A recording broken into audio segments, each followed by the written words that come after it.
Oui, bonjour. Alain Forgeot, je suis président du club ULM Altitude 10 000 à Romilly et je suis président aussi des usagers du terrain d'aviation de Romilly, puisque je suis pilote à l'aéroclub depuis 1974. Alors ce que je voulais vous dire aussi aujourd'hui, c'est que le président a parlé que ça se nettoyait un petit peu au niveau réglementation, au niveau du ciel ça s'éclaircit un peu parce qu'au niveau des zones on arrive à canaliser tout ça, mais il y a un troisième niveau qu'il ne faut pas oublier, c'est le sol. Et le sol aujourd'hui il est gravement menacé. Et Romilly, je voulais intervenir il y a un an, je n'ai pas pu, mais finalement il était menacé, mais on espérait encore faire quelque chose. Aujourd'hui, on espère encore, mais la fermeture est demandée depuis juin 2009.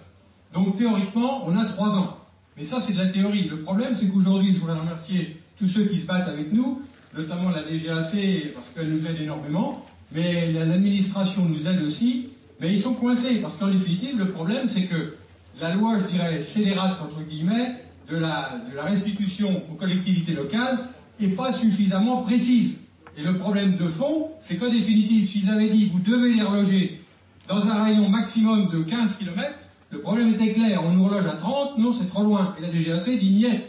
Alors qu'aujourd'hui, elle est coincée. Et elle a des pressions politiques énormes. Et je vous garantis que c'est pas marrant à vivre. Alors on a réussi à sauver les ULM, mais nous, moi en tant que notamment je dirais, président de tous les usagers. On a un pôle aéronautique à Romilly qui fonctionne bien, entre les aéromodélistes, les privés, l'aéroclub et nous-mêmes. Et valeur aujourd'hui, ils veulent virer les avions à Barberet, à 35 km, et l'aéroclub ne veut pas y aller. Alors donc, compte tenu de tout ça, on est en négociation et ça ne va pas être facile. Alors ce que je voulais vous dire aujourd'hui, c'était simplement ça. On a eu plus de 6500 pétitions, donc c'est très bien, donc 4500 ou 5000 de la région de Romilly. Donc ça les a vraiment interpellés, aussi bien le préfet que toute l'administration, et le DDEA nous aide énormément aujourd'hui. Mais ce qu'il faudrait, c'est qu'au niveau Internet, on a reçu beaucoup de pétitions, et je sais que vous en faites sûrement partie, parce que si vous êtes là, vous êtes responsable, mais surtout, il faudrait passer le relais, parce que si la fédération nous aide, c'est vrai, mais il faudrait penser ce que disait Kennedy à ses concitoyens, il faudrait penser, nous, pilotes, qu'est-ce qu'on peut faire pour notre fédération, et pour fédérer tout ça.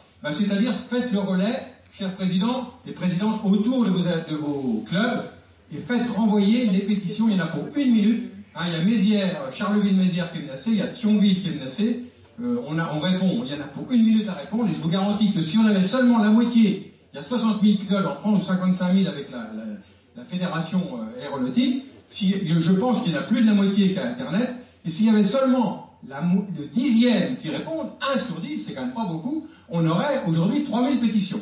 Alors s'il y en avait la moitié de ça, je dirais on aurait 7 ou 8 ou 10 000 pétitions, et ça je vous garantis que ça peut être percutant pour sauver, pour pouvoir venir à Romilly, à Mézières, à Charleville-Mézières et ailleurs. Et je pense que là il risque d'avoir un raz-de-marée sur les terrains compte tenu de cet appétit, je dirais, immobilier. Alors surtout, et valeur aujourd'hui, nous sur la moitié de la communauté de communes, il y a la moitié des maires qui sont d'accord pour nous loger.